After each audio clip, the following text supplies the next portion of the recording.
సంగీతపరమైన చిత్రాల ద్వారా తెలుగు భాషా సంస్కృతులకు అంతర్జాతీయ స్థాయిలో గుర్తింపు తెచ్చిన తపస్వి కె. విశ్వనాథ్ అని హైదరాబాద్కి చెందిన సంస్కృత పండితుడు కాపవరపు కృష్ణమూర్తి ఘనంగా పుష్పాంజలి ఘటించారు.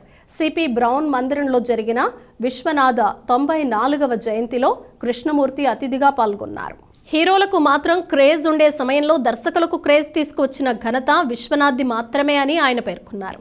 మందిరం నిర్వాహకుడు సన్నిధానం శాస్త్రి అధ్యక్షతన జరిగిన సభలో ఆయన మాట్లాడుతూ అతి సాధారణ వ్యక్తికి సైతం కె. విశ్వనాథ్ సంగీత ప్రపంచాన్ని పరిచయం చేసిన మహనీయుడని ఘనంగా పుష్పాంజలి ఘటించారు. అధ్యక్షత వహించిన సన్నిధానం శాస్త్రి మాట్లాడుతూ విశ్వనాథ్ దర్శకత్వంలోని స్వాతిముత్యం విజయోత్సవ సభలో విద్యార్థి దశలో ఉన్న తాను పాల్గొన్నానని, నగరానికి చెందిన ప్రముఖ గాయకుడు జిత్మోహన్ మిత్రా చొరవతో తనకి అదృష్టం అప్పట్లో లభించిందన్నారు.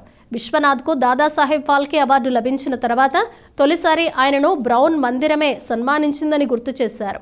పలువురు విశ్వనాథ తైలవర్ణ చిత్రపటానికి పుష్పాంజలి ఘటించారు. కార్యక్రమంలో కాపవరపు సత్యనారాయణ, వసంత, నాగమణి, నాగశేషు, దేవులపల్లి శ్రీనివాస్, పద్మజ, వెంకట్రావు, జోగేష్, Shrimati Lakshmi, G. Bhargavi, V. Soundaryavalli, I. Lakshmi Narasamma తదితరులు పాల్గొన్నారు.